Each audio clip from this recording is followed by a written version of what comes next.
You're listening to the Nerd to Know Media Network. Join us at nerdtoknowmedia.com.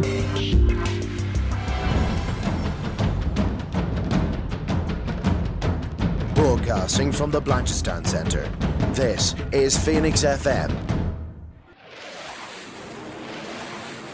This is 92.5 Phoenix FM, community radio for Dublin 15.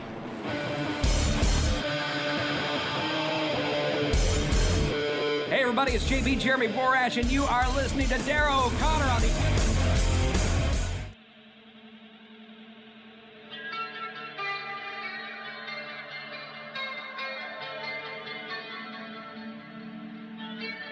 Welcome to the Wrestling Rewind, the only wrestling podcast by fans who don't hate wrestling.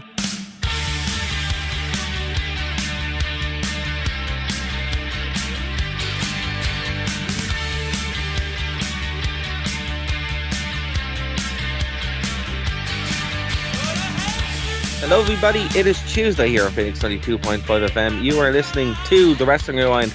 My name is Darrow O'Connor. Welcome to the show. We're finally going to finish our Cyber Sunday Taboo Tuesday arc, which we've been threatening for a very long time. And also we're going to talk about AEW's Collision and maybe a little bit about Fight Forever, because a lot more news has broke on that. But we're not going to have a long show this week.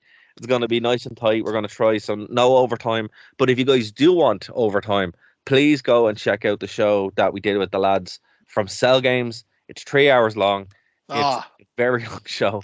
And there is a lot of content there as well. Again, and it's genuinely good crack. Like, the lads from Cell Games are great. They are. They really, really are. And if this is your first time checking us out, thank you so much. Maybe it's on the True Penny channel. Maybe it's on Phoenix. I don't know. Whatever it is, go over, download the podcast, sign up on Spotify, iTunes, or Apple Podcasts, whatever. Anywhere you get your podcasts, we are there. We're there every week. And there's also our flagship show, Nerd to Know basis, on Nerd to Know Media as well. nerdtoknowmedia.com, thewrestlingrewind.com. That's where you can find all the shows for free, gone all the way back. But if you do want to help us out, we have a Patreon where you can give us an X-Pac Euro or one of the many other tiers that we have, Martin. So, yeah, there we go. We can't get through them because we keep making new ones up every week. Exactly, like, exactly. Hey, give us an Edge $6.50. Give us an Edge chicken fillet roll. Give us a Stone Cold €3.16. I have a story actually about Edge. So a friend of mine was over with her fiance for Clash at the Castle, and they were sitting in Nando's, and Edge was in Nando's. And cheeky Nando's. Yeah.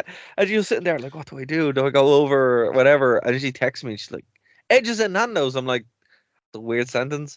And I'm like, what do you mean? Because he's literally over there. I'm like, were you like wrestling or you two? I don't know. There was no context. I'm like, I don't know what this means.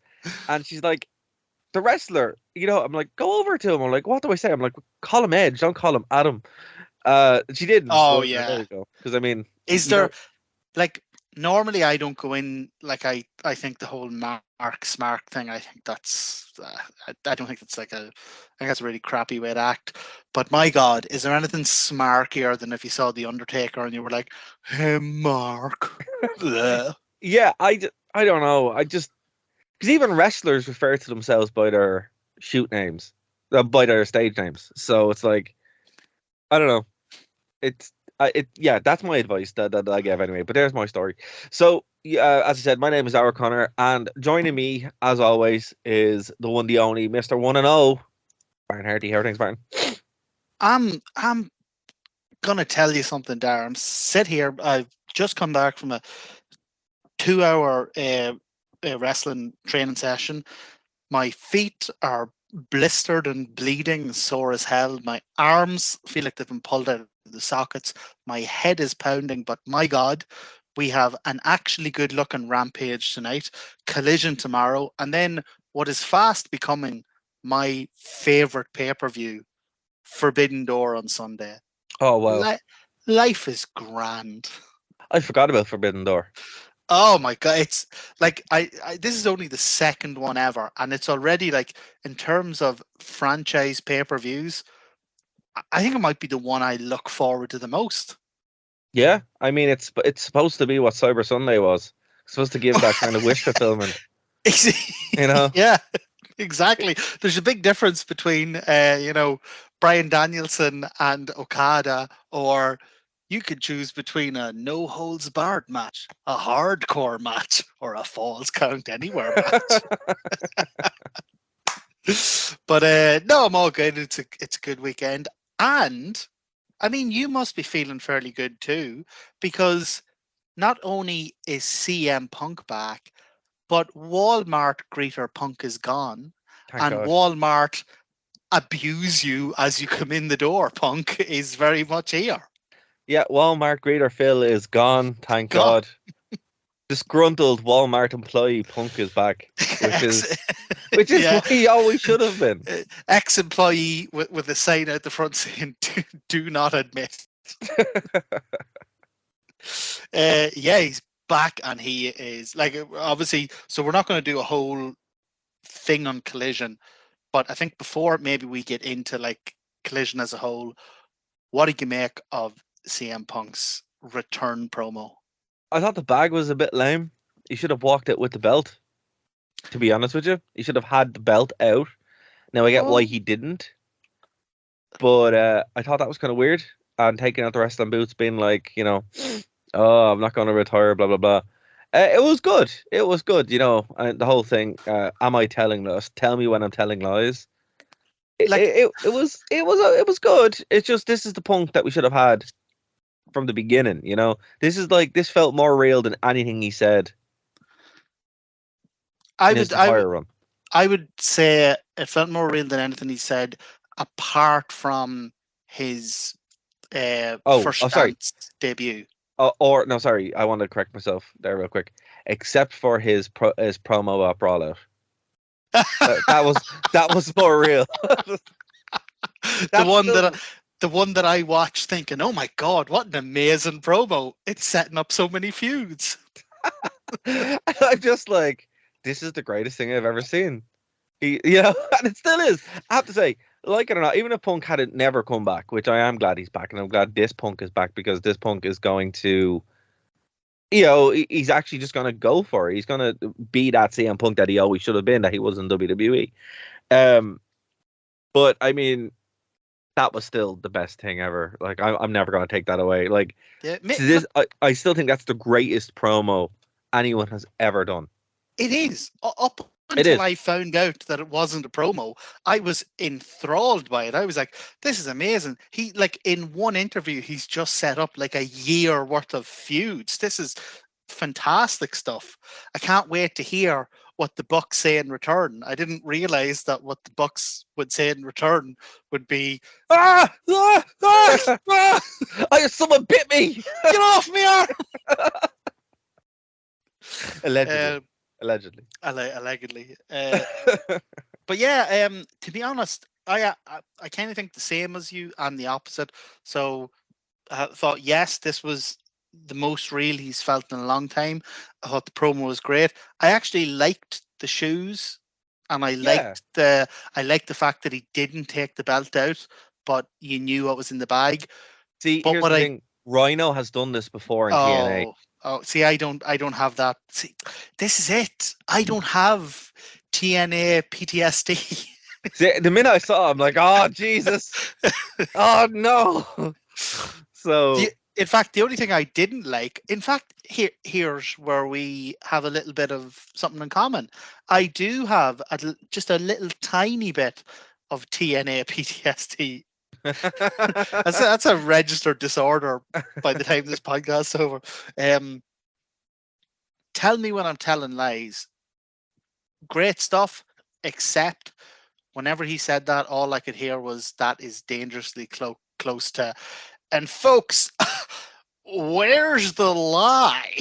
I was like, Punk, this is a 9 out of 10 promo, but I'm getting flashes of TNA PTSD. See, it happens, and now you know what, and now you get it. It's like, I can't even stop, because they do it to themselves. It's like they walk in. It's like, you are walking on very dangerous ground, my friend. You need to do that. And it's not even their fault, because it's something TNA has done that has, infected. Yeah, it's because I think it's because TNA went so far away from WWE that anything that isn't WWE automatically nearly falls into that purely by not going through the WWE filter, good and bad. Where it's like, yeah, you have AJ Styles having this incredible match with Christopher Daniels, but you also have AJ Styles in a fake pregnancy angle with a doll. These two things exist in the same timeline. It's like you have Christian Cage having the run of his life, then you also have Christian Cage being afraid of his shadow. Yeah, I mean, well, look, I think You have Sting redefining what Sting is, and then you have Sting with in a floating casket match for the entire crowd boos. I think the whole thing with Sting is you have Sting redefining what Sting is, and then you have Sting redefining what Sting is. That's a better way of putting it, yeah. And I mean that's the thing, and it's not their fault. It really isn't. However, there needs to be somebody. I'll do it for free. Listen, I'll do it. No, not for free. I mean, pay for Martin to go over and have really good seats anytime AEW come over. Other than that, though, I'll waive my fee for that. But just be like, anytime they do something, I just like press a button and it like shocks Tony Khan. Where it's like, TNA. You can be their like TNA advisor. Yeah, just be like, no, don't do that. He's like, okay, we can't do that. We can't do that. It's like, so the green highlighter means this is good, the red highlighter means this is bad, and the purple highlighter means it's TNA. Don't do it. Don't do it. But I mean, I think that's fair, man. I genuinely think that's fair. But and again, like even just that bit of folks, where's the lie? Like, and I don't have a fraction, a percent of the TNA experience you do. So I've been a little bit perplexed by your kind of resistance to AEW the past couple of years, but I get it now. I kind of understand. You don't want to be hurt again. That's what it is. And the thing about it, every time I go back in, I'm like, oh, this is great. And then they do it, and it just immediately, I just start like, just having the flashbacks where I'm like, I can't do this. I can't. You're hurt. You just no, and you start screaming, and it's just it's horrible. Right. So Punk aside, it's like Helen, have you ever seen Event Horizon? Love Event Horizon. It's like the end of Event Horizon. That happens to me when they start doing TNA stuff. If you haven't seen Event Horizon, by the way, amazing movie. Oh, it's brilliant. Yeah, it's get on Patreon and throw us an Event Horizon 50 cent. Or a TNA Event Horizon or something like that. We'll come up with TNA. No, a TNA PTSD €50. An Event Horizon 50 cent. Because therapy is expensive. It's €50 a go, like, so yeah, that's legit. That checks out. That checks out. Well, look, we like I said, I don't want to go through Collision match by match, but Punk aside, my big thing with Collision was that it needed to be distinct from Dynamite. It couldn't just be the Dynamite screens with Collision on them. No, I think they got that message very clear. Honest, yeah, because I'd say they learned a lot of lessons from Rampage, which Rampage, by the way, has been a wee bit like the day and days of WCW. Like Rampage, now the Collision's around, everyone's like, even the people who were watching Rampage are like, all right, well, no need for that anymore. And the past 3 weeks, Rampage has been bloody great. Do you remember like we were doing WCW and it was terrible, and then like the last 2 or 3 pay-per-views before it actually died were like, oh my god, they're actually getting back on their feet. A little too late though. That's the problem. Yeah. 100%. It's the exact same problem. Now, we will have to say, look, I'm going to just take you down a little bit, right? It's Nitro. But it's Nitro for 2023, and it's when Nitro was good. It's still Nitro. They literally took the Nitro set and updated it. And I mean, I'm not saying that's a bad thing. I think it's great. I have... Like you, I only have a fraction of what you have. I have a percentage of TNA PTSD, but I don't have Nitro PTSD. I'm all for Nitro. I'm a nitroholic. Give me that nitro. Give me that nitro hole. Give me that nitrohol. Yeah, nitroholica. Like. No, but what I'm saying is, it's like, But I think they knew it. So they did. I'll They tell you what they did. They did know what they were doing. It is on purpose. It is on I'll purpose. tell you what I like. It's the set is very different. Hmm. Look, it's screens, but it's not what I kind of wanted a physical set, but I think in 2023 I have to accept that the days of physical sets for weekly TV are gone. Like, They are. it's too much money to haul them around when they can just bring screens and rearrange them. So, And to be fair, it's like, this is at least a different arrangement of that. It's not like it's very much its own thing. The intro music, I think, is amazing.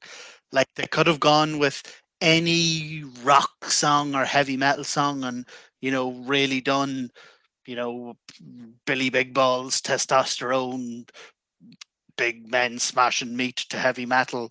No, they went and they got Elton John, Saturday Night's All Right for Fighting, and I bloody love it. I hate it more than words can possibly. But it's exactly what I want. It's so I know, different. I know. But I mean, I'll be honest with you, it is better than.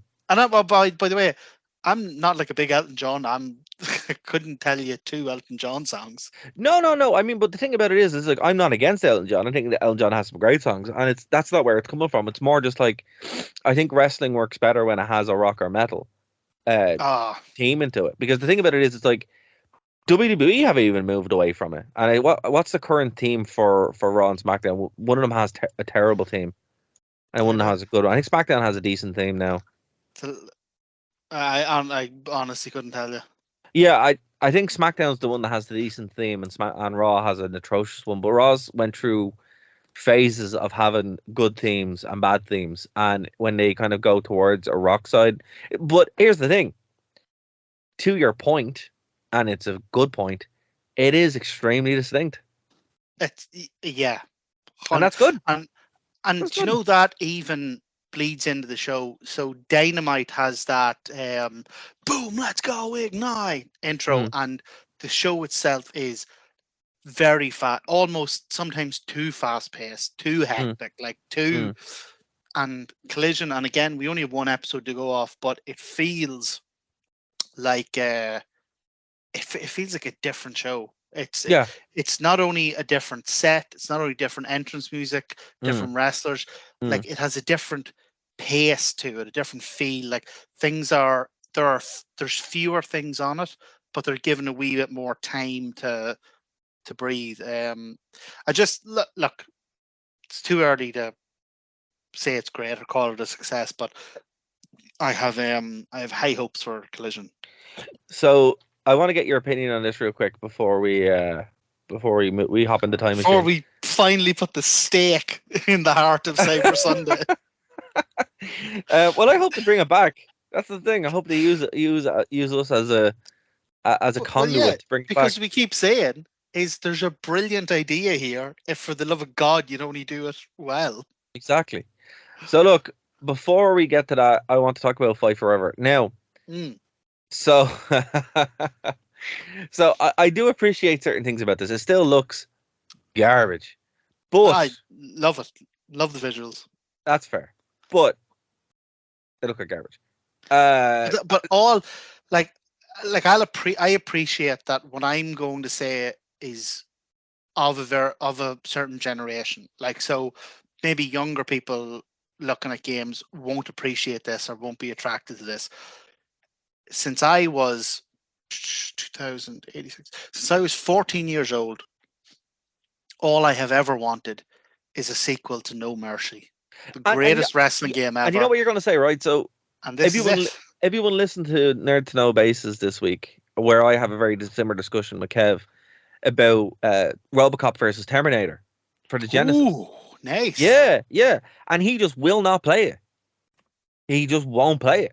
And he won't play it because of the graphics. And I was like, gameplay matters more. So I do actually appreciate that. He won't play the original. He won't play any games from that time period. But it's so good. I know. That's what I said. Like, it's So there's a thing with like you can go too good with graphics and it kind of ruins a game. So like Zelda is set in a kind of like a slightly cartoonish world, and people give out about that. So for Twilight Princess, they went super realistic, and some of the people when they're taken from a cartoonish form into a super realistic form look like living nightmares. Yeah, like look at the GTA remastered edition where it's a nightmare hellspawn appear. Perfect example. You know. But I thought with the Terminator versus RoboCop, I thought for a side-scrolling 2D 16-bit game, it got across an incredible sense of viscera and violence and bloodlust. I thought it was to be honest, when I was a kid, I was slightly terrified of that game. Yeah, I mean, I played it as a kid, and my dad loved it, and I 100% shouldn't have been playing it, but it's one of my favorite games of all time. But like, I mean, I was shocked by the fact he just would not play it. He wouldn't even listen to what I was saying. I was like, "Whoa, okay, this is wild." Because I'd finished like Cyberpunk, because during COVID I couldn't do anything else, so I finished Cyberpunk, the DLC for Watch Dogs 3, which Watch Dogs 3 is terrible, but the DLC is awesome. And well, that's weird. yeah, I know, right? And the new Jurassic World game, and yeah, I mean, like they were fine. The Jurassic World game's a lot of fun, but they were fine. Is it the park builder? Yeah. I love the theme park games. I really do. See, you're an intellectual. I do not have the patience for those games. Yeah, no, I mean, the thing about it is though, with those games specifically, like I love theme parks, but I also really like those games. But the problem is they're the ones that you start at 9 p.m., you blink 5 in the morning. Actually, do you know what? That's the problem with those games. I kind of do get it because I had that with Portal Bridge Builder. Yes, very similar. Have you played it? Yeah, when you told me how good it was fantastic. Oh my god! Like I lost about a month of my life to that game. But like, you know, I mean, and again, they don't really have amazing graphics, and I will take your point that those graphics aren't everything. But what I was saying when I was watching this, to get back on topic, the fight for everything, I do appreciate that they have a sense of humor about it, and I think that's what's actually probably going to make me buy it. They released the trailer for the exploding barbed wire deathmatch. Oh, this is amazing! Yeah, and you can actually do it properly the way people expected it, but then you can also have a dud setting, and I'm like, okay, that's incredible. Like, isn't that brilliant? Very good. That's very good. But isn't it like one of those like human psychology things, like the way to get people to like you is to take the piss out of yourself? Yeah, no, I mean that's the thing. Like if they had been like, no, it would have been modded in anyway. So by putting it in and being like, yeah, look, we know we messed up. Do you know what as well? So I saw that where they showed the two exploding rings side by side. I bet you if you could do an analysis of, like, say after a month of the game being out, I bet you more people do the dud finish than Oh yeah, no, I'd say so. Like I will say the best wrestling game ever is Wrestling Empire. Still, like, I mean, the fact you can murder somebody with Nintendo 64, like, or randomly backstage a car can just hit them, and you wouldn't call it like high quality. Oh graphics. No, the graphics suck. It's the worst graphics I've ever seen. But I mean, that's brilliant. So I'm back to being cautiously optimistic with Fight Forever now, because I'm like, oh, okay, I will buy this. I won't buy it day one. I won't buy it from GameStop because GameStop doesn't exist anymore. But I will probably buy it eventually. I'm torn between getting it on my Switch or getting it on my Xbox One. I know the Xbox One's more powerful. And also, to be honest, it's not even to do with the power. It's to do with the fact that Switch has these bizarre rules about playing with people online. Like, you can only play with people you know, and oh really? You can only get to know people. Like, do you remember when me and you signed up to the same Switch account, and I had to send you like this 28-digit code, like, rather than just going, Martin at wrestling. Yeah, it was like, memorize this billion lying code, you're like, okay. Yeah, I this had is to a bit send much. you a screenshot of it, like. But look, like I think when they come out, because did you say 2K24 is coming out soon enough? No, it's just 23 just came out. Oh, 23, right? Yeah, 23 just came out. Do you have it or? Yeah. I'm working on a review for us because I haven't actually gone through it yet fully. Well, I'd say then, how about we save the two of them and we do ourselves a games episode I think in the that's good. next couple of months. I think that's actually a really good idea. Brilliant. Okay, guys, there we go. And- This is how we and- plan it. We show plan on the show like professionals. This is literally it. Like me and Dara talk during the week, but we just send each other like memes. And Nonsense. nonsense, like taking the piss, and then we get online and it's like, oh man, I haven't talked to you all week. What's the crack? It's like, oh, by the way, what are we doing tonight? But you know, that's why you get these random flights of fancy and such. So yeah, I mean, I think that's a really good idea because we do like I do want to do an in-depth review. I'm in the process of working through it of 2K23, and then I think a review and comparison of Fight Forever would be good, and then maybe a look back at Wrestling Empire because I want you to play that game as well because I think you'll love it. Love it. Well, I tell you what, we'll set them up, we'll do them, and I promise you, I'll buy Wrestling Empire. I mean, I want to interview the guy who made it. There's a Jesus version where you can play. No, seriously, where you can play as Jesus and people around the time. So you can just play as a random Roman just hanging out. Like, and it's not wrestling based. It's just, I think it's like biblical empire or something. It's mad. This guy is a madman, but I love him. Does he do the crucifix bomb? No, but he does the actual crucifix. Does he do the end of days? You know what? That finisher is unreal. That is That the finisher. only thing Baron Corbin has going for him. His original music was pretty sick too. Oh no, right. So I just want to put this right. So the same guy who made Wrestling Empire, right, and they're all on Steam, has made Wrestling Empire, Hard Time, which is a jail simulator, Wrestling 3D Revolution, which was before Wrestling Empire, Weekend Warriors MMA, which is Wrestling Empire but with MMA. The New Testament, the 2D coming, which is a New Testament simulator. Yeah, so there you go. I mean, they're all there. I mean, I don't know how he picks his subjects, but I'm all there for it. I mean, all there for it. I don't know how he picks his subjects. He just sounds like a really violent priest. Yeah, okay. No, he sounds like his two favorite things are Jesus and fighting. What about prison? He just sounds like an Irish priest. Yeah, but there's a prison one there as well. I mean, well, how many Irish priests are in prison? Oh God, we're not touching that one. Oh, we're not touching that one. I walked into that. Oh my God. Good listeners of Phoenix FM. Pre-Watershed. Oh God. But no, seriously, if you're stuck for a game to play and you're just like, okay, or if you have a Switch, right, and you're stuck for a wrestling game on a Switch because there's like only one and it runs like absolute trash. You're only going to be stuck for 5 more days. Or you can play Wrestling Empire right now. Right now. He does have me there. I do. That's 5 days. That's 5 solid days of Wrestling Empire. That's 5 days where you can be wrestling a match.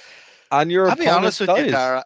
I bet if you emailed him, we could get him on the show. I want him on the show so badly because I have so many questions, like legitimate, like fanboy questions. Been like, sir, you are amazing. How did you do this? I need to know.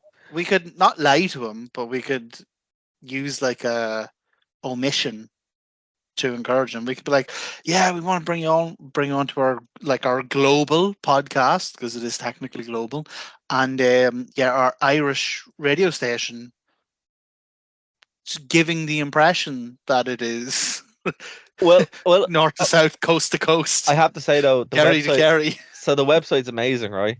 The website is like, Phoenix has it has. So it is technically. No, it is. It is national radio station. Then. But the website here, man, right? It's not secure. there's one email here, and I'm gonna like email him. So I'm gonna try and see if we can get him on the show. Oh, I mean, brilliant. This lad, oh my god. Well, what about that? What about we get him on the gaming episode? Well, we'll try. We'll still do it anyway, but we'll definitely get him on. He has merch too. Oh my god, I need this merch. Honestly, Okay. I think if we can get the lads from, oh no, I was going to say Dead Cell. It's not Dead He's Cell. English. He's an English independent game developer. Oh, brilliant. Oh man. Okay. Right. Yeah. We need to get this lad on. This needs to happen. But what was the band we had last week? Cell Games. Cell. I was thinking Dead Cell because that Papa Roach song. If Oh, we that's can a get great the song, though. lads from Cell Games, we can get anyone. We're in the Sure. big time now. The big time. That's true. That's true. Oh my god. Oh, hold on. This guy has like a massive history. He's the. So apparently he's known as the Tommy Wiseau of video games. Amazing. Oh my god. Amazing. I'm gonna send you this because this is great. Sorry guys. We've No, fallen don't down. apologize because we've- this is we've going to fallen- be the worst show ever, but in the best possible way. Like we're going to have the Tommy Wiseau of computer games. It's going to be all. Do you remember when Stone Cold interviewed like a really annoyed Dean Ambrose? Oh yeah. And it was like the worst interview ever, but the best, most compelling television ever. 'Cause, Well, here's like, the thing. I oh mean, my god, is Stone Cold going to like legitimately hit him? I legitimately am a fan of that game, though. The other ones are a bit weird. I'm not gonna lie. The Hard Time one is bizarre, as is the New Testament. I mean, that's just a weird game. But Wrestling Empire is god tier. Just saying. Just saying. No, And you know what? The other two games we're going to review, that's the watermark. I think this sounds like an amazing episode. Because you can have a match, you can have a barbed wire match inside of a plane. Putting the plane ride from hell to shame. Absolutely. It was barely the plane ride from Florida. like It was barely the plane ride from Larne. what other game can you murder someone with an N64? Oh, I mean, Stop me when I'm telling lies.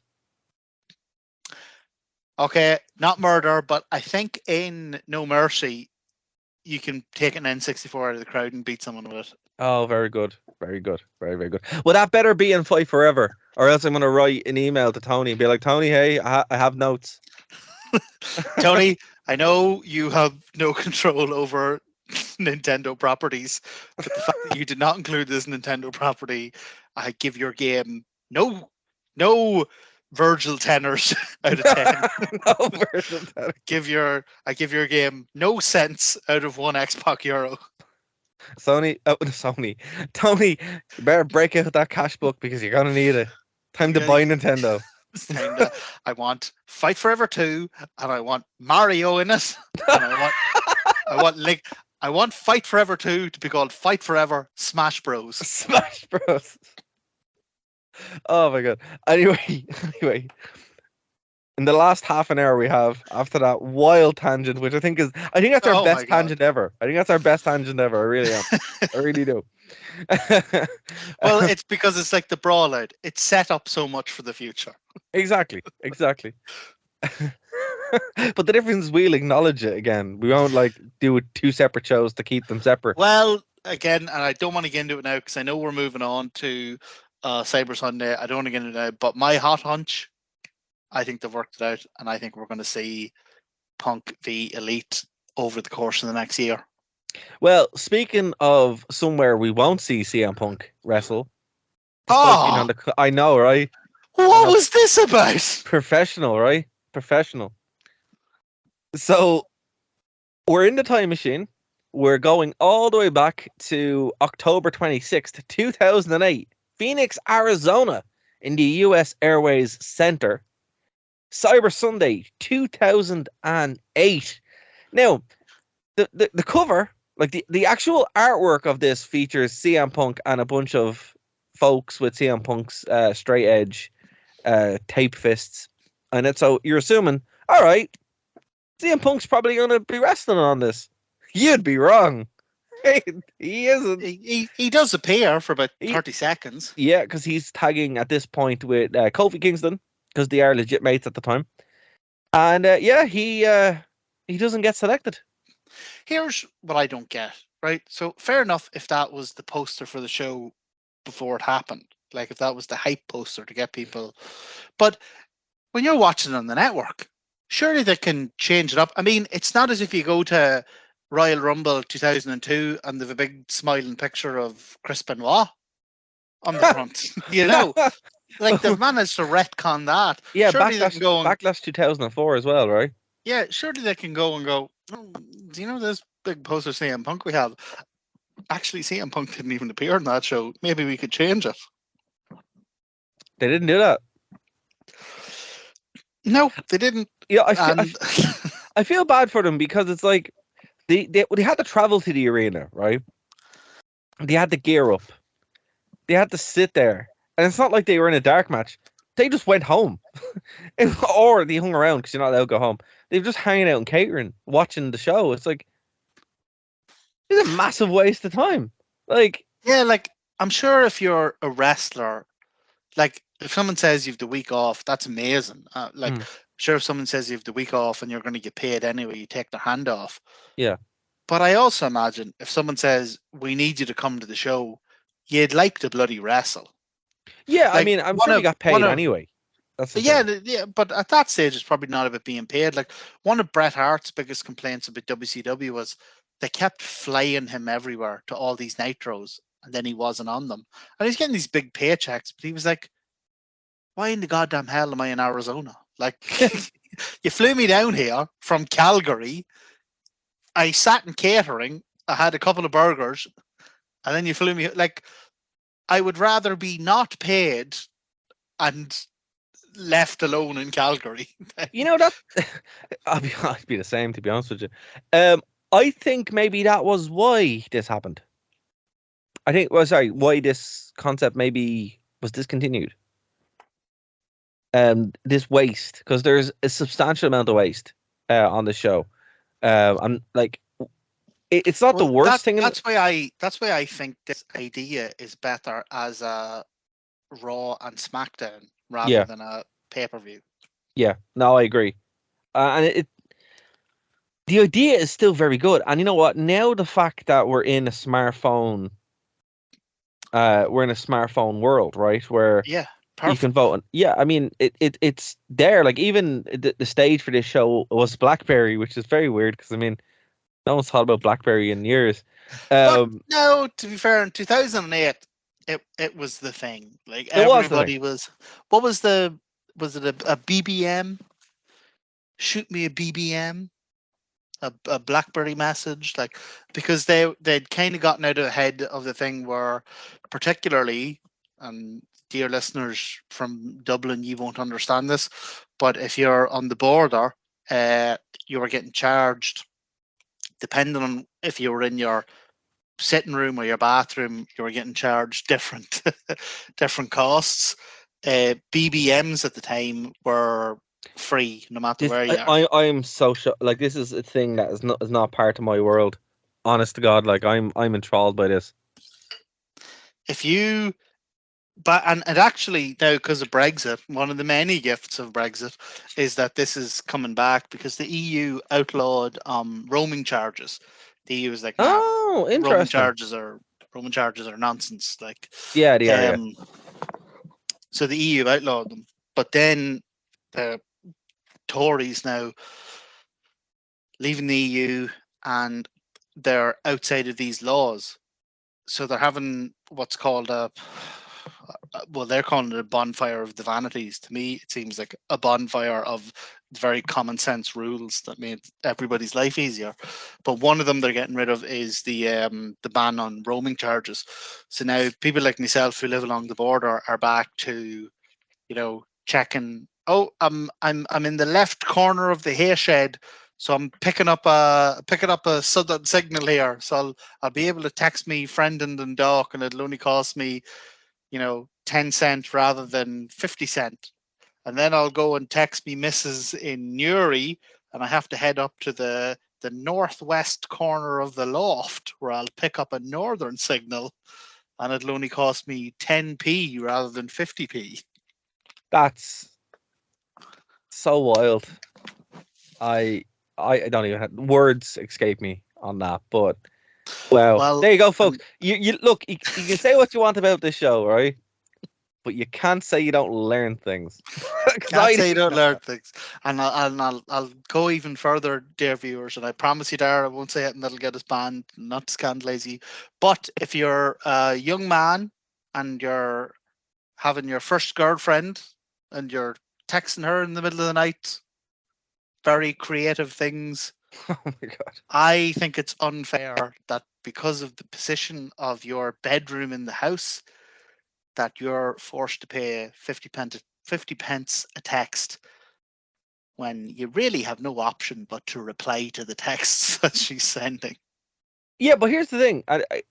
Is like WhatsApp not a thing? No. Like, do people still send texts?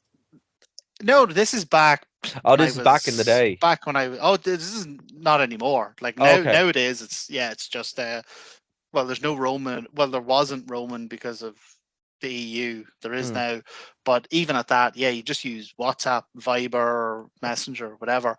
But no, this was back when I was a uh, young man. Oh well. Okay. Right. Well, that's me, Todd. I didn't know. I was, wow. But Yeah. look, so that explains that BlackBerry must have been a big player back then, and I suppose that makes sense because, like, Is when that where that started? that's where that started. Yeah. Given out of it that so long, I'd forgotten how it started. So hold on. When was the first iPhone out? First iPhone was out. Oh, I don't know. I never had an iPhone until I moved to Cork, and I got in 2017, and I got an iPhone for work. So Like the first iPhone was out in 2007, and this makes a lot of sense. It didn't really have that deep penetration as such until maybe like gotta 2000, have that deep penetration. until 2010. If you're texting the girlfriend, you Oh my need that. god, Martin, come on! There is nothing about what I said that Phoenix can object to, right? I We're know. talking about mobile phone penetration, Market penetration, market. market penetration. So yeah, I mean, I suppose it would make I'm sense. going to listen to this on Phoenix FM, and I swear to God, if you've edited this, I'll be very annoyed with you. There's nothing we've said that's wrong here. so yeah, I think BlackBerry was the main market leader, so that would kind of make sense because even the phones, because like if you look at the phone that's on the poster, they're all using flip phones. Yeah. They're not even using They are. iPhones. I mean, if that was done now, it would either be a Samsung phone or would be an iPhone, like legitimately. Yeah. Or So a Huawei until no, I don't even we all think it went would be. mad anti-Chinese. Well, oh no, how do you want me to respond? Do you want me to respond to that as a cybersecurity professional, or do you want me to respond to that as a joke? Which one? Oh, I want you to respond with a cybersecurity professional joke. I would say maybe listen to those concerns because there are issues around that technology. Your data is on a server in Hong Kong, and there's nothing you can do about it. There's a lot of concern. There's a reason why the whole cybersecurity industry is like, oh, maybe we shouldn't. Well, So there's yeah, also a reason why the whole Cyber Sunday thing ended up being maybe we shouldn't. yeah, And yes, I have a couple of theories here. So yes, yes, it's partly down to what we've discussed. It's a good idea, executed terribly. yes. It's also in the 10 weeks around Cyber Sunday. 10 weeks, so that's 2.5 months. Hmm. There are 4 pay-per-views. Well, it was 4. but it was like this at the time. So it's basically a pay-per-view every other week. Yeah, man, it was like this at the time though. Like even 2006, like what? Yeah, there was December to Dismember. That was Yeah, terrible. However, that was sandwiched in between like like 6 shows. and 2 of them pretty big shows because it's Yeah, sandwiched in between. One of them is No Mercy, which is yes, a B show, but traditionally a very good one. And the other is then Survivor Series. yeah, and then Armageddon, And then it's bloody Royal Rumble season. Like and it's and New Year's Resolution new like or Revolution. Sorry. so I I think part of the failure of Cyber Sunday is not down to itself. I think it's down to that. And I think it's also that people can tell a B show no matter what you try to dress it up as. So, like, this was, they got rid of Cyber Sunday, they replaced it with bragging rights. Bragging rights was a pre-Survivor Series thing where Raw and SmackDown teams would wrestle each other and you'd win the bragging rights trophy. Have you ever heard of anyone who has 6-time Intercontinental Champion, 4-time World Champion, 2-time bragging rights trophy winner? You know what made no sense about that, right? And I think they fixed it afterwards. It's like, just do the exact same thing at Survivor Series, and then there you go, because it means the exact same thing. Because and it was like a month later, so like why? I think you're actually hitting on a very good point here. A lot of this is timing. Yeah. Honestly, and putting a guy in the poster who's not in the show. Yeah, but I mean that's again timing. Because if they were like, "Oh, we have to make sure such and such is on time here," or gets time on this show because he's on the card, they were just like, "Oh no, it's fine," But like, I think how you could have guaranteed. Sorry, you know how you could have guaranteed Punk was on the show? Made him a champion. Or they could have done what they did with a dozen other matches here. They could have said, "You can have such and such versus CM Punk, or Snitsky, or Gilbert. The choice is yours." I would have picked. Choice Gilbert. Isn't really yours. I know you would have. Yeah, and I love you for it. But I think the right choice. There was one right choice there, to be honest with you, and it's not the one I'd go for. But I think so. I think part of the reason is yes. It was a good idea, poorly executed. Yes, it was poorly timed in that it was in the middle of a glut of pay-per-views. Yep. But I think the ultimate issue with Cyber Sunday is that people can tell when you're selling them a B-level pay-per-view. Oh, and they were. Like, this was, and I mean, for example, the Rey Mysterio Kane match is actually in 2K22. Which is weird because apparently it's one of his favorite matches. I don't really see why. Who's Rey Mysterio's or Kane's? Mysterious. Really? Yeah. It's one of his. I can see it being one of Kane's favorite matches because it's half decent. But Rey Mysterio has a rich history. Yeah, but it's one of the first big man, little man matches that really works. But I mean, like, that is kind of. There isn't a lot to write home about this. There's Triple H, Jeff Hardy, which is okay, has a really good finish, but it's only okay. And then Batista and Jericho is very underwhelming until Austin shows up. And at the end of watching this, and again, we haven't got super long to talk about it, but there was nothing really on the show other than Mysterio and Kane where I'm like, this was worthwhile. I felt like I'd wasted time watching this show. And look, it had Undertaker and Big Show in a last man standing match. Now, I will have to say, there was the Divas Halloween costume contest, which was lovely. Which is always good. Which is the one reason we should bring Cyber Sunday back. And Mickey James as Lara Croft. I mean, I did not know that was coming up, but I was like, I'm okay with this. Did you know one of the reasons that they kept Cyber Sunday was because it like I said, they have those other pay-per-views, but all those other pay-per-views miss Halloween. And they liked having a Halloween episode, right? Yeah, absolutely. So why in the name of God would you not bring back one of the most beloved WCW pay-per-views that you have the rights to, Halloween Havoc? Because why wouldn't you do that? Because WWE didn't come up with it. Folks, it's October 29th. It's time for Cyber Sunday. What are you doing to me? What are you doing to me, Vince? Yeah, I mean, Halloween Havoc, it just rolls off the tongue. It's amazing. It's But look, as I said, that was the only kind of standout in this, the Divas. And I think this year, like, they finally got how to kind of do that properly in a way that doesn't feel weird or break up.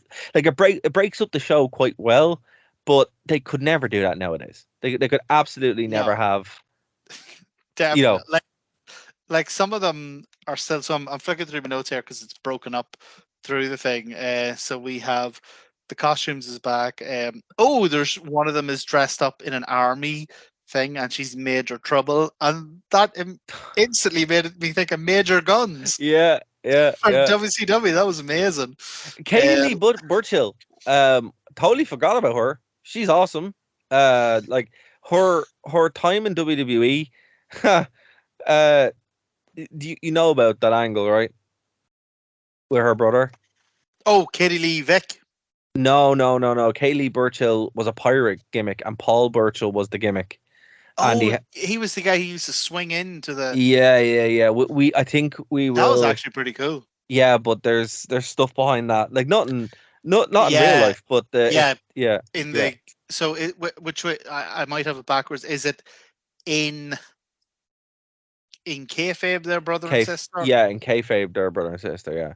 So it's a bit like a reverse of Ken Shamrock. Just WWE just refuses to learn. Just making the same mistakes over and over again in different ways. It's like Bruce Pritchard and Jim Cornette and Vince McMahon were all hanging out one night, and they were like, what are we going to do for the upcoming show? And then Jim Cornette was like, oh my God, Vince, you remember that episode of crap you pulled with Ken Shamrock and his sister who was his wife? It's like, oh my God, yeah, we should do that again, but with a pirate. It's like, no, Vince, that's not why I was bringing it up. Bruce Pritchard was just sitting in the back going, oh my God, you're a genius, Vince. You're a genius, Vince. So yeah, that's basically what happened with that angle. So we might have to cross that bridge at some point, but I'm trying to avoid ever crossing that bridge again. I do agree though. Of all the Divas things, I'm just flicking through them here because a lot of them were the usual diva. Yeah, I mean, this one, all the girls got to show their personality off, but also got to, like, it wasn't exploitative. Like Mickie James, legitimately, that was a killer Lara Croft cosplay. Like that was actually, and it's mad that we came to the same conclusion here because I was going to say, like, some of them were very, very like Kelly. Kelly was a sailor, and she was all, "Ooh, you can sail my ship any day." And then another one was like a nun, and she was all, "Ooh, why don't you pray for my arse," or something like that. But then Mickie James actually looked amazing. She did, but didn't look like it wasn't like she wasn't like sent out there in lingerie or anything. She actually had a killer cosplay. Like, honest to God, if they didn't have Lara Croft in those movies at the time, if they didn't have Angelina Jolie in those movies at the time, oh my God, Mickie James all the way. I know, right? Like, really suited. She was fantastic, and I mean, that's what I'm saying. It's the best time they've done this, and it's kind of annoying because it's the last time they've done it. It's like, oh, you finally figured it out, and now you're, but as I said, the rest of the show left a lot to be desired. It really did. Like so the opening was, like you said, it was fine. It was a decent. I actually have down here decent big man small man match. Actually, Matt Hardy and Evan Bourne was fantastic. That was a great match too. Yes. And I had looked him up. He's Matt Sydal. He is. So I'm going to quickly run through the results here for everybody. So Rey Mysterio defeated Kane in a no holds barred match. Matt Hardy defeated Evan Bourne to retain the ECW Championship, and probably what was the match of the night. I'll tell you what, while you're running through this, if you hit a match where I have just something to point out, I'll just stop. Is that okay? Yeah, that's perfect. Okay. Well, I will say, if this is your first time listening to the show, congratulations for making it through. We appreciate it. There are better shows of us covering better content. One of them being with Cell Games. We're not, trying to go through an atrocious show. Which again, this show was real bad. Like, there was no fun to be had. The actual discussion was a lot more fun than watching it. And we'll be back next week to talk about. Well, we don't actually know 100% yet. It will either be a WCW show, or it'll be actually no, it'll probably be Forbidden Door. We'll do Forbidden Door next week. What do you mean probably? Dara, I'll drive down to Dublin and smack you. No, that's fair. Door. No, that's fair. So it's going to be Forbidden Door next year and next week, and then either it will be a WCW show or the start of a new arc in your house. So we'll be back next week to talk about Forbidden Door. I've been Darrell Connor for my co-host Martin Hardy. We'll talk to you next week here on The Wrestling Rewind. Bye, guys.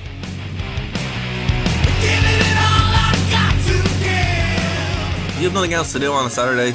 Do you like nerd things? Now check out Nerd to Know Basis here on Phoenix 92.5 FM, 5 p.m. to 6 p.m. And then head over to nerdtoknowmedia.com for all of our shows as part of the Nerd to Know Media radio network.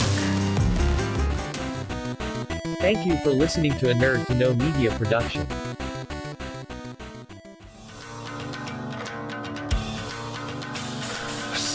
Alright, everybody. That was a botch. That was a fucking Sin Cara botch. You were watching with Sin Cara, weren't you? Yes. Oh yeah. Oh, yeah, man. I saw some of that. The different variations and the I was actually really impressed when he would jump into the ring until I found out that there's a wee trampoline there. And that they always recorded it twice. Yeah. Alright, here we go.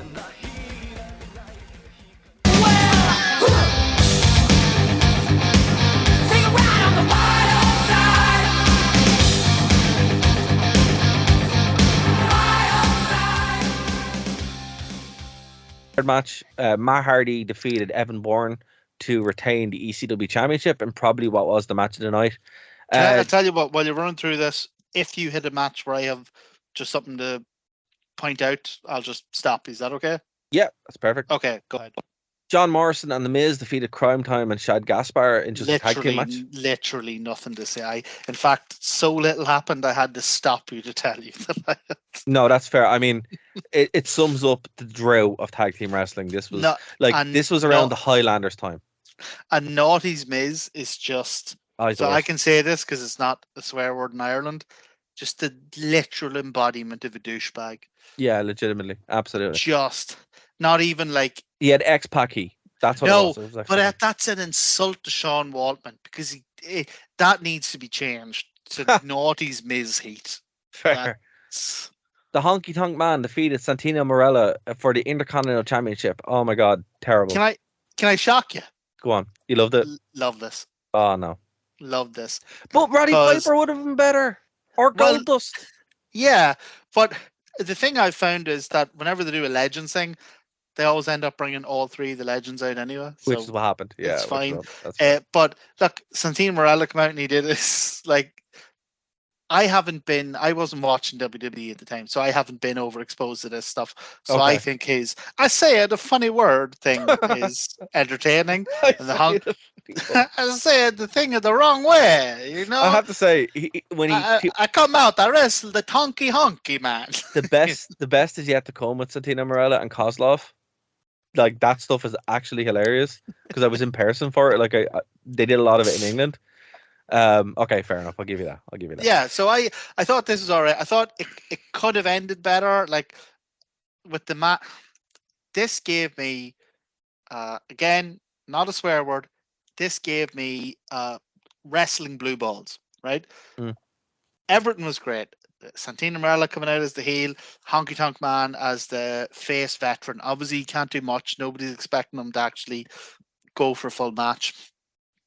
But they ended it in a DQ when he got tripped by Santino Marella's girlfriend from the outside, right? But the Honky Tonk Man comes out with a guitar. Are you familiar with the theatrical principle of Chekhov's pistol? Yes. Yeah. So for anyone who's not, is if you're at a play and one of the characters has a pistol or there's a pistol hanging up somewhere or whatever, it's going to be used. It has to be used, right? Yeah. For example, folks, when a table's set up in the middle of the ring during a contract signing, someone's gone through that table. Yeah, there you go. Chekhov's contract signing. But the Honky Tonk Man went out with a guitar and was beaten unfairly by the heel. And then the other legends came out to get revenge. And nobody got smashed with a guitar. And I was just sitting there like edging for like 10 minutes going, somebody hit someone with that goddamn guitar. That's fair. What was it? The Undertaker defeated Big Show in the last man standing match, which was So underwhelming. I can't put into words how underwhelming the match was. I mean, genuinely, how whelmed did you expect to be by an Undertaker Big Show match? Oh, well, I wasn't at all. And I wasn't I expecting to be any whelmed at all. But I I was thought just it like, was. I was I like, actually thought it was fine because my expectations were so low. you know what they should have done? They should have made this a casket match. Yeah, Should have made it a casket do match you know or, what? At or least the something like that. casket match has that gimmick by the side of the ring that makes it a bit. Yeah, I mean, my problem with this was the Undertaker killing himself for no reason. There was no belts on the line. This was just a match. Pointless. Yeah, Pointless. I just, and do you know what? If you're gonna go with again, this was a classic Cyber Sunday. It was a last man standing, or a knockout, or an I quit. It's like these are all like two of these things are exactly the same, and the third one is very similar. You know. So the next match is a match of one spots. Jeff Hardy defeated. Sorry, Triple H defeated Jeff Hardy for the WWE Championship. Sorry, I got distracted there. And basically, the match was okay. Phenomenal finish with Triple H basically grabbing Jeff Hardy off the top rope and pedigreeing him to hell. That was class. That's about I have it. exactly the same down here. Another decent match, but excellent finish. But I also have down here another note. The way they were talking about Jeff Hardy through the show, like clear that he's over with the fans, clear that the company likes him, but they never talk about him. And maybe this is a result of the whole Triple H reign of terror, but they never talk about him like he's a legitimate concern, like a real main event, like strap the rocket to him, he's going to be the guy to carry the company. So I looked it up, and I was genuinely surprised to find that Jeff Hardy has like 4 world title runs. Now, I've never seen any of them, so I wanted to get your opinion, or at least just, I don't know, some kind of note from you. Like, what was Jeff Hardy like as a world champion? Terrible. Actually, yeah, all 4 of them. Yeah, he was consistently bad. His best run was against Punk. Not his best run, but he was Actually, consistent. sounds pretty good. I'd watch. Yeah, that no, match. his feud of Punk is incredible, but he's not a world champion. He really isn't. And then he went to TNA, became a worse world champion. Well, no, we all know the T, like the TNA no, stuff. No, was another level altogether. No, I mean, yeah, no. Send Sting out there to roll him up. He had this weird belt, and it was, oh my god, it was mad. He started singing his own theme music. Oh Christ, terrible. He never should have been a world champion ever. He really shouldn't be, ever. Is he a bit like and I say this with absolutely no malice because I love the man to death, but is he a bit like Eddie Kingston in that, yes, he should be the world champion, he should have that moment, he should have that victory, and he should hold the belt for about a month? No, he should never hold the belt. He's a Hall of Famer, absolute Hall of Famer, but Matt Hardy is a more deserving world champion than Jeff Hardy. Wow. I mean, you see Matt Hardy wrestling here in the ECW. That's his best run. It's his best run. And I mean, it's because it's like he's not a complete mess. He's gone out having good matches. He's making stars. Jeff Hardy, this is his performance. This was Jeff Hardy match. There was a big spot, 2 big spots maybe, and that's it. Honestly, once you've seen one Jeff Hardy match, you've seen all Jeff Hardy matches, and that's my problem with it. Well, folks, like me and Dara are never going to agree here, so like it's really up for you to decide. If you think Jeff Hardy is the better world champion, send us a Jeff Hardy Euro. And if you think Matt Hardy is the better world champion, send us a Matt Hardy €2. I think that's fair. You can have a Jeff Hardy, a Matt Hardy, or a Gilberg. Send us a Gilberg €750. And then you had, well, in the thing that surprised me most about this, right? Batista, I can't take Batista seriously now anymore because I just see Drax and I just hear Drax. And I'm like, oh no, I cannot take you seriously at all. So, yeah, any Batista match we watch where he is talking or making noise, I just see Drax. To be honest, and I've seen all the Guardians of the Galaxy films, but do you know whenever Batista talks, all I see, What? give me what I want. Give me what I want. It's just like every time Batista talks, I just imagine having him round for dinner and me going, "Hi, would you like so we got red wine, white wine, Heineken, Magners, bit of whiskey. I think there might be a wee bit of vodka, a wee bit of tequila somewhere.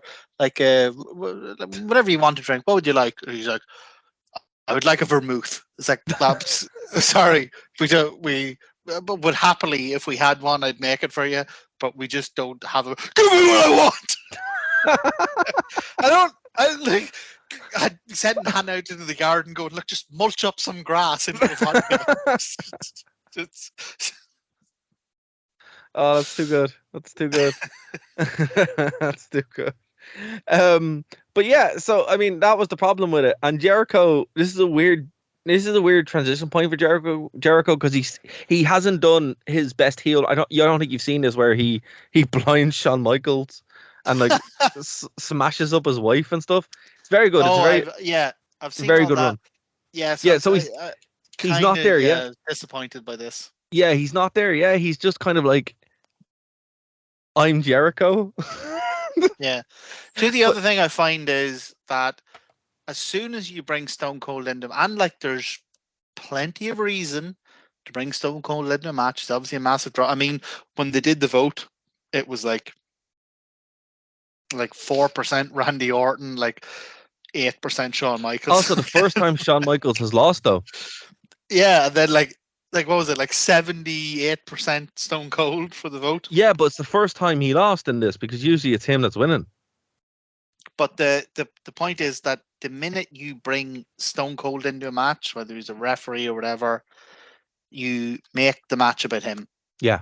And it doesn't matter if you got the two hottest wrestlers in the company at the moment. The minute you bring Stone Cold in as a referee or an enforcer or outside the ring or whatever, you make the match about Stone Cold. Sorry.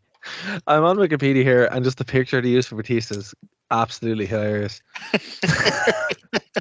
It's just that you can just see the photographer going, but Batista, this is a terrible picture of you. Give me what I want. This is not what I want. Give me what I want. It's like, but one of your eyes is closed and there's a schnapper hanging out your. Give me what I want. Oh my god, he's some man. He really is. But he really is just hilarious. But yeah, anytime I see him now, I'm just like in wrestling, I just cannot take him seriously, like at all. So. I get that. That might just be me. I mean, do you know what? And here's the thing: is that at least he has a background in wrestling. Like, I hear all these people talking about, oh my god, Logan Paul is the greatest wrestler. He puts the whole WWE roster to shame. And I just wish Elon Musk would take some of his billions. And I mean, if I had any wish, I wish he'd take his billions and invest it in a submarine and go and see the Titanic. But short of that, I wish he'd take some of his billions and invest it in an app whereby I could reach through the phone and slap these goddamn idiots, because that is the dumbest nonsense I've ever heard. But I've told you this before, Mark. You don't go on Twitter. Yeah. Do you know, it's my own fault because I last year I completely and successfully detoxified. I got rid of all the rest on Twitter, and do you know what happens is you're sitting up, you're watching a pay-per-view at 3 a.m. and you're like, oh my god, that was so good. I wonder you have the rake of pints in you and you're going, I wonder does anyone else think that was good? And just bit by bit, you just get gradually drawn back into the arguments and the nonsense and the bad faith trolls. And it's you're 100% right there. It's my own fault. It's just, even though I'm on Twitter and I will respond to tweets, I don't go looking for trouble. It's just, Because it'll find you. It's like the old saying: don't go looking for trouble, because it will find you.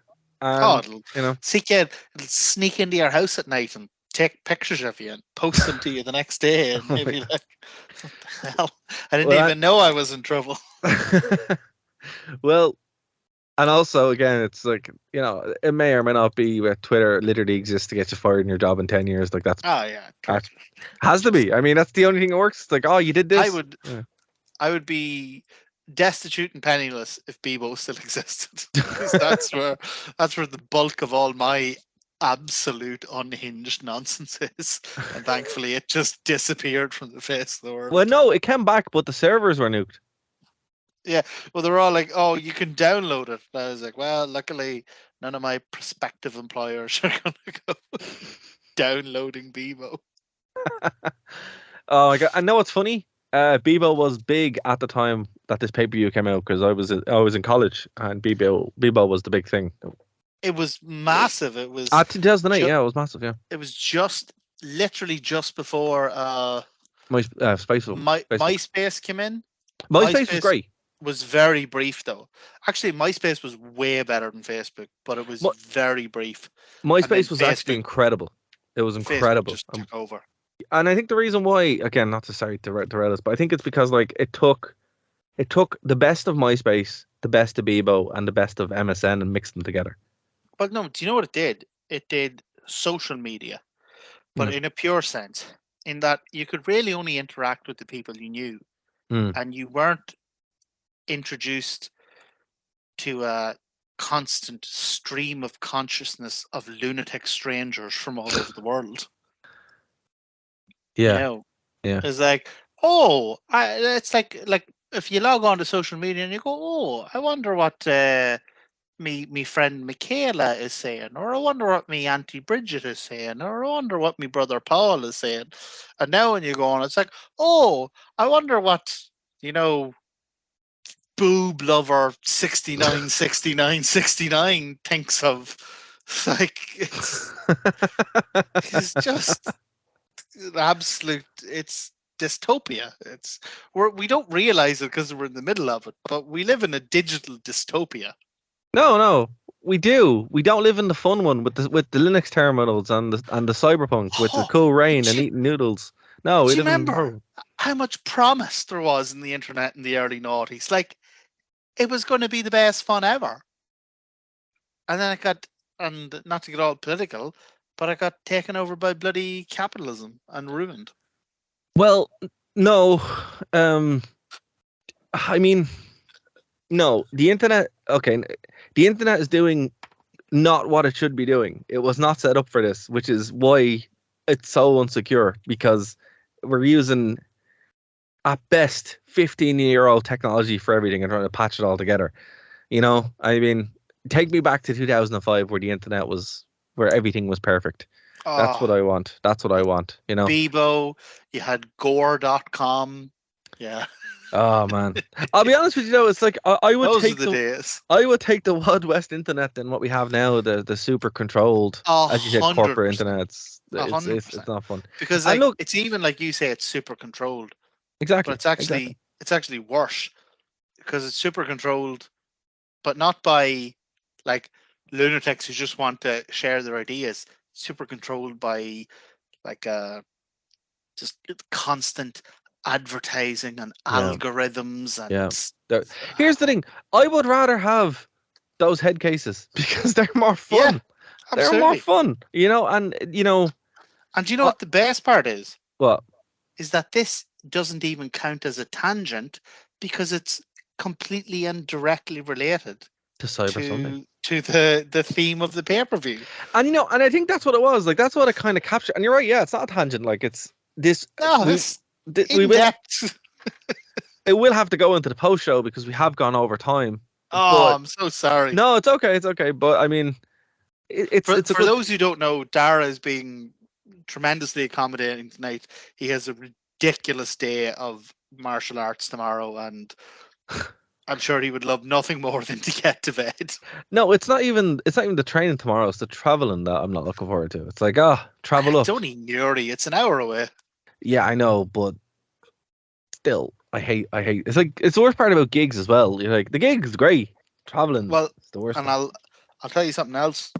When you're going from Dublin to Newry, you go through Dublin, you go through Meath, you go through Louth, and then just before you get into Newry, into County Down, there is a brief moment, and you should look out for the signs that say area of outstanding natural beauty. Mhm. Because when you're driving on the motorway, and it's only for about 3 minutes, but for about 3 glorious minutes, you're in South Armagh. There you go. There you go. Oh. That's how small Ireland is, folks. Ireland is very small. Set. Three. It's very In fact, actually, South Armagh has not South Armagh. Armagh County has the smallest coastline in Ireland, as it has a coastline of something like 400 yards. Oh wow. You know There what? you go. You know what's wild though, right? So Come to tropical South Armagh. sometimes it feels like it because the weather we're getting. But so look, this pay per view was replaced by bragging rights in 2009, which lasted 1 year. This sounds worse, doesn't it? It's terrible. Yeah, I mean we're not looking at bragging rights. It's No, I won't. it's the worst. It's I the would. I worst. would not do that to you. I would not do that to our listeners. No. And most of all, I would not do that to myself. Yeah, no. I mean, there's no fun in that. You know, I would much rather have Cyber Sunday all the way up now. And again, like, look, this was not a good show. It's a terrible ending to a really good idea. I mean, I think the best one that we saw was 2006. I think that's the strongest one. Do you know what the problem with this entire concept is? Is that like a really great show is awesome. Mm.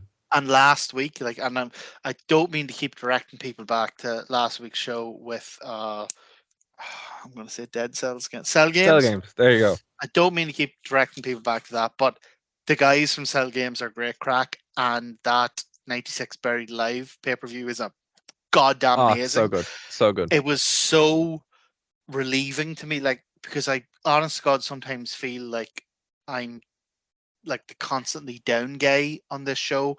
But it was so good to be able to watch a WWF pay-per-view and genuinely like rave about it, just talk about how much you loved it. Yeah.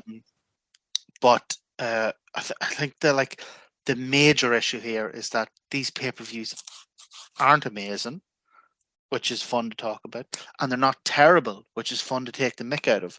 They're just so aggressively average. Bland. It's like every match could just be like a mid-card match from Raw. I would actually rather like a December to Dismember, like a really terrible show, than this just bland nonsense. Well, you're in luck because no, I'm not going to do that. I'm not going to do that. just like I have a list of just bad shows. Join us for our bragging rights arc. Oh my god. No. I mean, as you said, like, yeah, if something's bad, it's grand. If something is boring, that's where it is. And the problem with a lot of these shows is that, and look, again, I don't think it's the concept. I don't think the concept helps, but it's the fact that, like, the most frustrating part is that the concept is great. Yeah. If they would actually do it, not like, oh, the choice is yours. No holds barred, hardcore, or falls count anywhere. That's that same thing. like, give us, like, be real. You're a multi-billion-dollar company, right? You can afford to come up with 3 gimmicks, even if you only use one of them. So give us Roman Reigns versus Sami Zayn, and your choices are a piranha match. A brand panties match, or a scaffold match. Like make them different. Like, it's so obvious when they're like. What I find so frustrating is that it's so obvious when they're gimmicking it. Yeah, and they're going, "Who do you want to be the special guest referee? Stone Cold, or Papa Shango?" It's like, or Barry from accounting. But yeah. I think, Stone Cold's gonna win. Like, give it, like, if you I genuinely believe, like, and we talked about this at the start of the show, the thing that makes Forbidden Door AEW's most successful pay-per-view, even though it isn't built on storylines and it's not built on drama, it's not built on any of that, it's built on match cards. The thing that makes it the most successful pay-per-view is that it's stuff people never expected to see. Yeah. So it's the promise that this show offered that never delivered. Exactly. You could bring Cyber Sunday or Taboo Tuesday back tomorrow, and you could make it as big as WrestleMania. Probably. If you yeah. gave people something that they imagine. Or sorry, not as big as WrestleMania, obviously, but I mean, it could be as big as the Royal Rumble. Because why do people like the Royal Rumble? But imagine, like, you'd never expect it from WWE, because WWE obviously have their PG investors and all that stuff. Well, they're not PG anymore. They've stopped now. But imagine if WWE said, we've got such and such versus such and such, and you get to choose the match. You can have a barbed wire exploding death match. Like, now, I love AEW, but they screwed that up. The biggest thing WWE have going for them is production.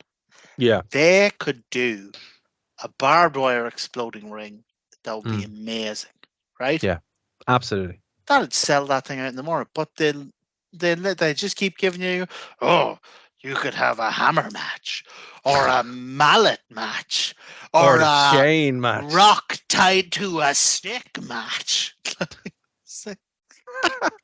God damn hell out of here. I'd want the rock tied to the stick. Oh, the rock. The rock. Actually, you have me there. 10 out of 10, take my money. Absolutely. Vote for Road Dogg versus Billy Gunn in the rock tied to a stick match. Oh my God, yes. For the opportunity to be a number one contender for the Rock. Road Dogg can finally get his win over the Oh man, you know what? We're gonna go back. We're gonna go back to the Attitude Era and just watch the wild stuff, because I mean, I think we need like a detox like that. Well, do you know what? And honest to God, here's what I think our next arc should be. And folks, if you want an Attitude Era arc, send us an Attitude Era Euro. And if you want my arc, send us a Martin Euro. I would like to see us do In Your House. Okay. From start to finish, because the whole point of them was that they were much shorter pay-per-views. They start in like 95 and go on to like 99, which covers like that amazing era of WWF where they were transitioning from the good part of the new generation into like the beginnings of the Attitude Era, into like full-blown Attitude Era. And also they span, like the quality of them is ripe for review because it spans from absolute brilliance to abject ridiculous nonsense. Okay. Well, look, we will have. I think that's actually a quite a good call, but I'm also itching to go back to some WCW. So we'll figure something out. Do you know what? Genuinely, I would love to do some really, like, not taking the piss, like some like really good WCW, like 95, 90, like War Games, like just. Oh yeah, no, there's so much there. There's so much there. Yeah, because I mean, like, we were not untruthful in our WCW arc. Like, everything we said was right, but I worried that we give that's the impression that all of WCW was. And there's also some TNA, some good TNA as well. Wow. So, we'll have to speak to your doctor before we before we can green light any TNA. That's fair. That's fair. Right. Well, we are going to leave it there. Again, thank you so much for joining us. When we finally finished our Cyber Sunday Taboo Tuesday arc, just what I thought. This weekend couldn't get any better. Rampage, Collision, Forbidden Door, even the huge blisters on my feet look like they're starting to dry up. And now we've put a stake in the heart of Cyber Sunday. We've sent a Russian hacker to take down Cyber Sunday. It's It's beautiful. Well, if the question is, should I watch this show? No, don't. Please don't. Genuinely, not Genuinely, even in that it's. Oh my god, it's terrible. It's just, it's completely boring, and there's so much incredible wrestling out there, and there's so much hilariously bad wrestling out there. Why would you watch this crap? exactly. There's nothing good to be had there. However, what I would say to watch, there's a YouTuber called Super Eye Patch Wolf. He's probably my. Have you seen his new video about? Absolutely have. Yeah, Absolutely have. About the rise and fall of Roman Reigns. It's incredible. Yep. Absolutely amazing. And I couldn't care less about Roman Reigns, but Super Eye Patch Wolf is an excellent YouTuber. He is. And you should look up. He does tremendous videos on everything. The Golden Lover, and he does an amazing video on the Golden Lovers, but also on non-wrestling stuff. Like, do you remember you sent me that video of, what is it, A Quiet Dark Death? Or yes. Phenomenal. It's a computer game. He has yeah, it's all about the what's it? Oh yeah, I can't remember it. He has such a manner about him.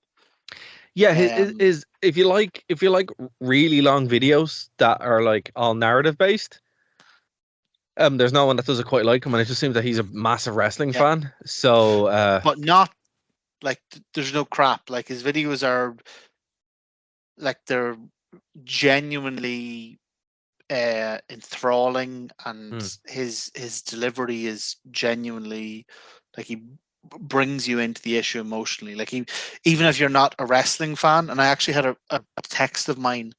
This is mad. I actually had this from a friend of mine called Chrissy, and she's not a wrestling fan at all. Let me open it up here.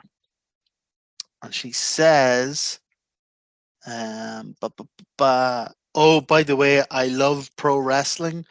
Super Eye Patch Wolf did amazing videos on art of wrestling. Amazing. No Roman Regis person, but hey, Roman I know who that Regis. is. I think that's just that I'm reading the text verbatim. I think she means Roman Reigns. Yeah, I know, but I just didn't want to deceive the viewers. So That's fair. I read it verbatim. That's fair. But I mean, look, that's I the should thing. point out that my friend Chrissy is not a moron. That's fair. That's fair too. But I mean, I think like when you're, that does kind of prove the point that when you're like, that's how good these videos actually are. Like he's one of my favorite YouTube creators, just because it's like everything he does, even if you don't like the content or you don't know the content, you'll find something to enjoy out of it. Yeah, which is very rare, because like I mean, there's lots of bad YouTube creators as well. If you're like me and you just have the most horrific trouble getting to sleep at night, he has one of the most soothing voices on YouTube. That's also true as well. Yeah, you could so I would listen to a lot of audiobooks, stuff like I've heard, like books that I've read 100 times. So I'm not actually listening to the plot. I'm just kind of drifting off. Yeah, he is a very, very. His voice is like a gentle hug, but not too warm and not poking you with anything. Just a gentle hug. And on that note, folks, we are going to leave it there. We're going to leave it there. Can't believe Dara's kept me on the show for 2 years. He's an absolute trooper. Send us a Dara euro. Send us a Dara's endurance euro. And it won't go. We won't split it. It'll go 100% to Dara. He deserves all of it. But I will say, if this is your first time listening to the show, congratulations for making it through. We appreciate it. There are better shows of us covering better content. One of them being with Cell Games. Well, we're not, trying to go through an atrocious show. Which again, this show was real bad. Like there was no fun to be had. The actual discussion was a lot more fun than watching it. Yeah, and we'll be back next week to talk about. Well, we don't actually know 100% yet. It will either be a WCW show, or it'll be actually no, it'll probably be Forbidden Door.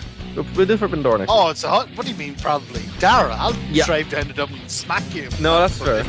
No, that's fair. So it's going to be Forbidden Door next year and next week, and then either it will be a WCW show or the start of a new arc in your house. So we'll be back next week to talk about Forbidden Door. I've been Darryl Connor, for my co-host Martin Hardy. We'll talk to you next week here on The Wrestling World. Bye, guys. Put money in the Darren and Trunker box.